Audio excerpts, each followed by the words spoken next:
കഴിഞ്ഞ ദിവസം എമർജൻസിയിലേക്ക് ഒരു പേഷ്യന്റ് വന്നിട്ടുണ്ടായിരുന്നു. അവരുടെ ബുദ്ധിമുട്ടെന്ന് വെച്ചാൽ ഒരു പട്ടി കടിച്ചിട്ടാണ് വരുന്നത്. പട്ടി അല്ലെങ്കിൽ പൂച്ച കടിച്ചു കഴിഞ്ഞാൽ നമ്മൾ ശ്രദ്ധിക്കേണ്ട കുറച്ച് കാര്യങ്ങളാണ് നമ്മൾ ഇന്ന് സംസാരിക്കാൻ പോകുന്നത്.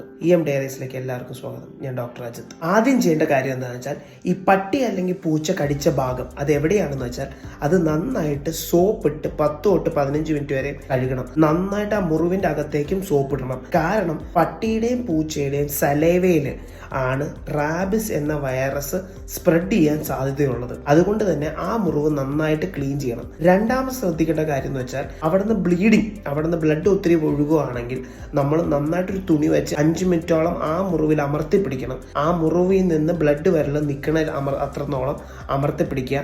അതല്ലെങ്കിൽ നമ്മൾ നന്നായിട്ടൊരു തുണി വെച്ച് അതിന്റെ മുകളിൽ അമർത്തി പിടിച്ചിട്ട് ആ തുണിയുടെ മുകളിൽ കൂടെ വേറൊരു തുണി വെച്ച് നമുക്ക് കെട്ടാം. മൂന്നാമത്തെ കാര്യം സ്ഥിരമായിട്ട് കേൾക്കുന്ന കാര്യമാണ്, മാന്തി കഴിഞ്ഞാൽ കുഴപ്പമില്ല, കടിച്ചാലേ പ്രശ്നമുള്ളൂ എന്നുള്ളത്. അതല്ല, പൂച്ച അല്ലെങ്കിൽ പട്ടി മാന്തിയാലും ഈ റാബിസ് എന്ന രോഗത്തിനെ കുറിച്ച് നമ്മൾ ചിന്തിക്കേണ്ടതാണ്. കാരണം പട്ടികൾക്കും പൂച്ചകൾക്കും അവരുടെ പോസ് അല്ലെങ്കിൽ കൈ ഭാഗങ്ങൾ, നഖമുള്ള ഭാഗങ്ങൾ നക്കാൻ സ്ഥിരമായിട്ടൊരു ടെൻഡൻസി ഉണ്ട്.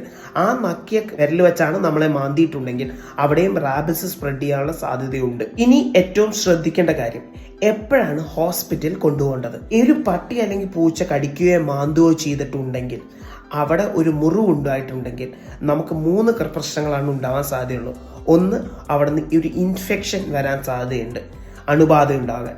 രണ്ടാമത്, ഇവിടെ നിന്ന് നേരത്തെ പറഞ്ഞ പോലെ ബ്ലഡ് ഒത്തിരി ഈ മുറിവിൽ നിന്ന് ഉണ്ടാവാൻ സാധ്യതയുണ്ട്. മൂന്നാമത്, റാബിസ് എന്ന് പറഞ്ഞൊരു വലിയ മാരകമായ രോഗം സ്പ്രെഡ് ചെയ്യാനുള്ള പോസിബിലിറ്റി ഉണ്ട്.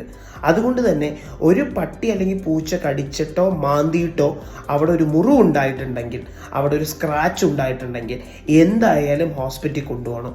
കാരണം റാബിസിനെ പ്രിവെൻറ്റ് ചെയ്യണം, ഇൻഫെക്ഷൻ പ്രിവെൻറ്റ് ചെയ്യണം, ബ്ലീഡിങ് പ്രിവെൻറ്റ് ചെയ്യണം. ഇത് നമുക്ക് അടുത്ത വീഡിയോയിൽ ഞാൻ സംസാരിക്കാം. Thank you.